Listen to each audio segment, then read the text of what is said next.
جی تو یہ حدیث ہمارے سامنے ہے، جس سے ظاہری طور پر طاہر ان کے لفظ پہ ہم بات کر رہے تھے۔ اگر تو یہ حدیث اس کے اندر جو خفیہ علت تھی وہ بھی آ، سلیمان بن داود یمامی، اصل میں یہ سلیمان بن داود خولانی ہے اور وہ ثقہ راوی ہیں۔ اسی طرح سے بعض نے اس کو مرسل کہا، بعض نے اس کو موصول کہا، لیکن صحیح بات یہ ہے کہ یہ حدیث تلقی بالقبول اس کو حاصل ہے، اور یہ صحیح ہے، یہ حدیث صحیح ہے۔ اب اس میں مسئلہ یہ ہے کہ طاہرن کا لفظ جو ہے، اگر ہم باوضو شخص مراد لیں اس سے، تو پھر قرآن مجید کو صرف وہی شخص چھو سکتا ہے جس نے وضو کیا ہوا ہو۔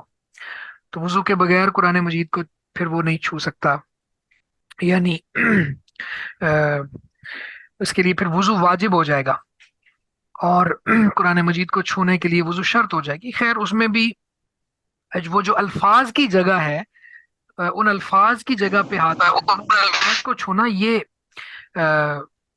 باوضو حالت میں چھونا ہوگا پھر تو۔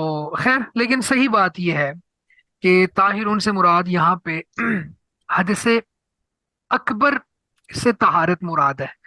حدث کی دو قسمیں ہیں نا، ایک ہے جس میں غسل واجب ہوتا ہے، تو جب غسل واجب ہوگا تو تب قرآن مجید کو وہ نہیں چھو سکتا، لیکن جب اس کا وضو نہ ہو، ویسے وہ پاک صاف ہی ہو لیکن اس نے وضو نہ کیا ہوا ہو، تو بغیر وضو میں، ہاں البتہ وضو کی حالت میں قرآن مجید پڑھنا، قرآن مجید کو چھونا، یہ افضل اولا بات ہے، یعنی اس کو شریعت نے اپریشیٹ کیا ہے۔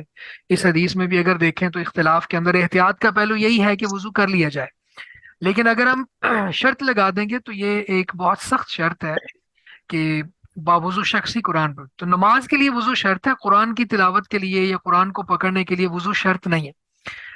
تو طاہر ان سے مراد یہاں پہ پھر کیا ہوگا کہ اس شخص پر غسل واجب نہیں ہونا چاہیے، اگر اس پر غسل واجب ہے تو پھر وہ قرآن کو نہ چھوئے، لیکن اگر اس نے وضو نہیں کیا ہوا، ویسے وہ پاک صاف ہے، تو قرآن کو وہ ہاتھ لگا سکتا ہے۔ ایک حدیث اور پڑھ لیتے ہیں، اس کے بعد پھر انشاءاللہ آپ کے سوالات بھی لے لیں گے، اور آپ کو جو وائوا ہے ہمارا مڈ ٹرم، اس کے حوالے سے بھی تھوڑا گائیڈ کر دیں گے۔ عائشہ رضی اللہ تعالیٰ عنہ کہتی ہیں، کان رسول اللہ صلی اللہ علیہ وسلم یذکر اللہ علی کل احیانہ،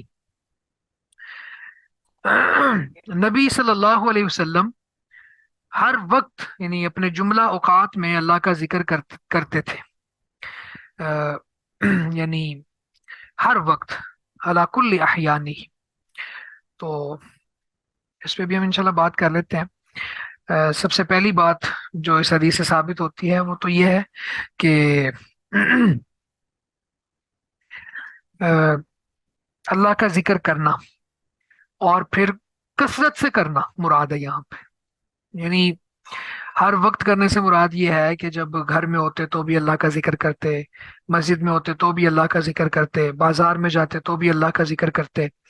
تو یہ ہے، یہ نبی صلی اللہ علیہ وسلم سے ہمیں اسوہ ملتا ہے کہ ہر وقت اللہ کو یاد کرنا چاہیے، اللہ کا ذکر کرنا چاہیے۔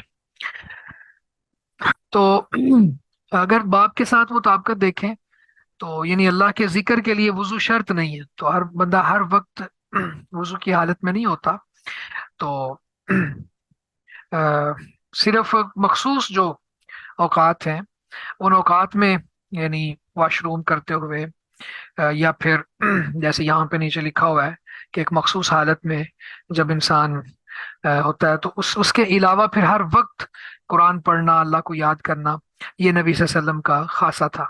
اور آپ دیکھیں کہ آپ کی زندگی میں ہر چیز کی دعا موجود ہے، سونے کی دعا، جاگنے کی دعا، واش روم جانے کی دعا، ایون اپنی اہلیہ کے پاس جانے کی دعا، اس کے ساتھ ساتھ سفر کی دعائیں اور اذکار، صبح کے اذکار، شام کے اذکار، ہر نماز کے بعد کے اذکار، گھر میں داخل ہونے کی دعا، گھر سے نکلنے کی دعا، سواری پر سوار ہونے کی دعا، یعنی آپ یوں دیکھیں کہ یہ ہے اللہ کل احیانی، ہر وقت اللہ کا ذکر کرتے ہیں، تو دعا اللہ کا ذکر ہے، اسی طرح سے نماز بھی اللہ کا ذکر ہے، قرآن کی تلاوت بھی اللہ کا ذکر ہے۔ تو ایک مومن کی شان یہ ہے کہ وہ اللہ کو ہر وقت یاد رکھے، اللہ کا ہر وقت ذکر کرتا رہے۔ نبی صلی اللہ علیہ وسلم کے اور بھی فرامین ہیں اللہ کے ذکر کے حوالے سے، آپ نے فرمایا مثل الذی یذکر ربہ والذی لا یذکرہ مثل الحی والمیت، جو اپنے رب کا ذکر کرتا ہے اور جو ذکر نہیں کرتا ان کی مثال زندہ اور مردہ کسی ہے. یعنی ایک شخص اس کے پاس قوت بھی ہے، جوانی بھی ہے، خوبصورتی بھی ہے، اس کے باوجود وہ اللہ کو یاد نہیں کرتا تو اللہ کے ہاں وہ مردہ ہے. اور وہ بندہ جو خدا نخواستہ بیماری کی حالت میں ہے، یا کمزور و لاغر ہے، یا اس کی جوانی بھی نہیں ہے، بڑھاپے کی حالت میں ہے، پر وہ اللہ کو یاد کر رہا ہے تو اللہ کے ہاں وہ زندہ ہے، کیونکہ وہ حی القیوم کو یاد کرتا ہے، اس کا ذکر کرتا ہے، اور وہ اس کا حق ادا کرنے کی کوشش کرتا ہے. تو بہرحال ایک تو بات یہاں سے یہ ثابت ہے. آپ ذرا سمجھیں کہ ذکر ہے کیا. یعنی ذکر کی بنیادی طور پر دو قسمیں کی جاتی ہیں. ذکر و ذکران. ذکر دو طرح کا ہوتا ہے، ذکر بالقلب و ذکر باللسان. ایک دل کا ذکر ہوتا ہے اور ایک زبان کا ذکر ہوتا ہے. تو زبان کا ذکر تو واضح ہے، سبحان اللہ، الحمد للہ، لا الہ الا اللہ، اللہ اکبر، یہ کلمات پڑھنا. اور یقین جانے کہ وقت نہیں ہے ورنہ اس پر بات کی جا سکتی ہے کہ ایک ایک جملہ، ایک ایک کلمہ جو ہمیں دیکھنے میں کوئی اتنا مطلب ویلیو والا محسوس نہیں ہو رہا ہوتا، سبحان اللہ، الحمد للہ، الحمد للہ کلمہ ہے، چلیں اس کو ہی لے لیں، لیکن وہ اللہ کے ہاں اتنا بھاری ہے، اتنا بھاری ہے. اللہ کے نبی فرماتے ہیں صلی اللہ علیہ وسلم، الحمد للہ تملا المیزان، کہ اللہ اللہ تعالیٰ الحمد للہ کہنے کی وجہ سے ترازو نیکیوں سے بھر دیتا ہے. اور وہ ترازو جس کا پلڑا بہت بڑا ہے، زمین سے لے کے آسمان تک کا اس کی وسعت ہے. تو یہ زبان سے ذکر ہے. لا الہ الا اللہ کی کتنی فضیلت ہے، سبحان اللہ، یہ افضل ذکر ہے. اور پھر اللہ کے رستے میں مال خرچ کرنے سے بہتر ہے یہ ذکر کرنا. سونا چاندی خرچ کرنے سے بہتر ہے اللہ کا ذکر کرنا. ایون اللہ کے رستے میں قتال کرنے سے بھی بہتر ہے کہ کسی کافروں کو کاٹا جائے اور مسلمان شہید ہوتے رہیں. اللہ کے رسول کا فرمان ہے نا کہ کیا میں تمہیں وہ چیز نہ بتاؤں جو تمہارے رب کے ہاں بہت زیادہ پاکیزگی کا باعث ہے، اور تمہارے اعمال کو بہت بڑھانے کا باعث ہے، درجات کی بلندی کا باعث ہے. اور اسی طرح فرمایا کہ خیر لکم من انفاق الذهب والورق، کہ وہ سونا اور چاندی خرچ کرنے سے بھی زیادہ فضیلت کا باعث ہے. تو آخر میں آپ نے فرمایا ذکر اللہ، وہ اللہ کا ذکر ہے. تو یہ زبان سے ذکر ہے، جتنے بھی اذکار ہیں، صبح و شام کی دعائیں وغیرہ. اور دل سے ذکر کیا ہوگا؟ دل سے ذکر کا معنی یہ ہے کہ اللہ رب العزت کی نشانیوں پر تفکر کرنا، اللہ تعالیٰ نے جو مخلوقات پیدا کی ہیں، یا ہمارے آس پاس جو جو اللہ کی قدرتیں ہیں، ان کو مانیٹر کر کے ان پر تدبر کرنا.